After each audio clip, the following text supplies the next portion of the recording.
I want to ask the question now, does it hurt LeBron James' legacy if he gets swept by the Warriors?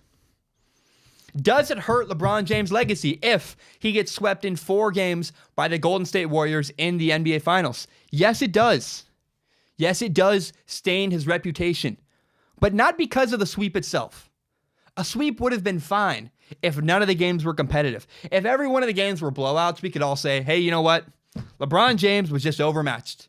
He just didn't have a chance. His team wasn't good enough. We could make that excuse if they were all blowouts.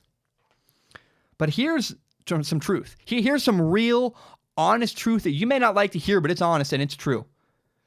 2 of the first 3 games in the NBA Finals were winnable games for the Cavaliers. They were close games at the end.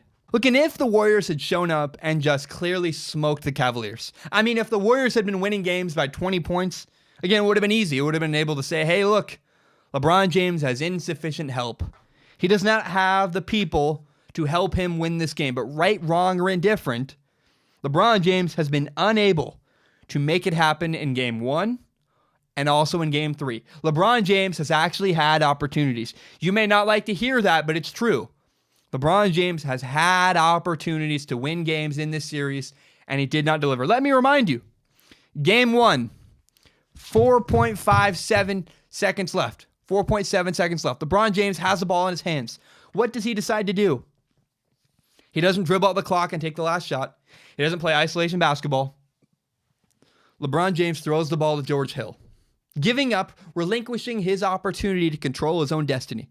And then what happened was there was the craziness. George Hill missed the free throw and J.R. Smith dribbled out the clock.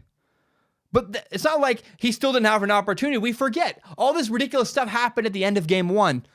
But the game still went to overtime. It's not like LeBron James didn't have an opportunity in overtime to win the game. LeBron James had 5 minutes. Whoever plays the best 5 minutes wins the game. And in overtime of Game 1, LeBron James was awful. LeBron James was 0 for 4 from the field. He had 2 points. They came on free throws. LeBron James didn't show up in overtime of Game 1. He didn't show up at the end of the game. He didn't show up in overtime. Where were you, LeBron? Look, I know it hurts, but you got to move on. I don't care about the circumstances. I understand that people are trying to say, oh, look, it's a hard thing. How do you bounce back from the JR move? Yada, yada. I don't care. You're LeBron James. You are the king.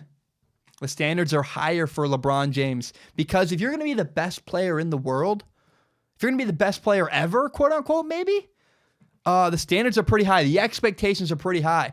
And the expectations are that late in a game, when you're down by 1 point, you deliver. You do it yourself.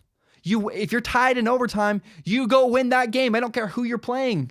That's the expectation if you are the greatest player of all time. And honestly, the GOAT argument gets worse the closer I look at the end of these games. Game 3, how about this? It's a 1-point game with 3 minutes left. And I'll give LeBron James credit. LeBron James did hit a really nice 3-pointer.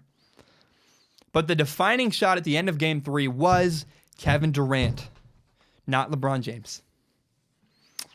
And so will getting swept hurt LeBron James and his legacy? Yes, it will. But not because sweeps matter. Yeah, if he'd gotten swept and they were all just a bunch of blowouts, and we could all make the excuse, you know what? LeBron James' team just isn't good enough for him to compete with the Warriors. That would have been one thing. But the truth is, LeBron James had opportunities to win games in this series. End of Game 1 was tied going into overtime. That's an opportunity, boys, and he did not deliver. 3 minutes left. 3 minutes left at the end of Game 3. LeBron James is down 1 point, and he didn't make it happen. Look, I know it's unpopular, but I can't worry about what you think. I can't worry if people like me. I have to say what I believe. I have to say what I really think. And when I look at what happened, it looks like LeBron James did not deliver at the end of games. It may not be popular again. It may right, wrong, or indifferent. LeBron James had opportunities to win games in Game 1 and Game 3.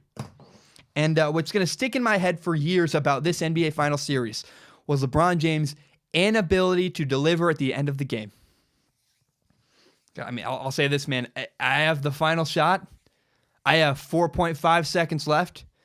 I want Michael Jordan to have the basketball. I want Michael Jordan to have the basketball with 4.57 seconds left. I want Kobe Bryant even probably to take the final shot rather than whatever LeBron James is going to do. He's probably going to pass it to George Hill.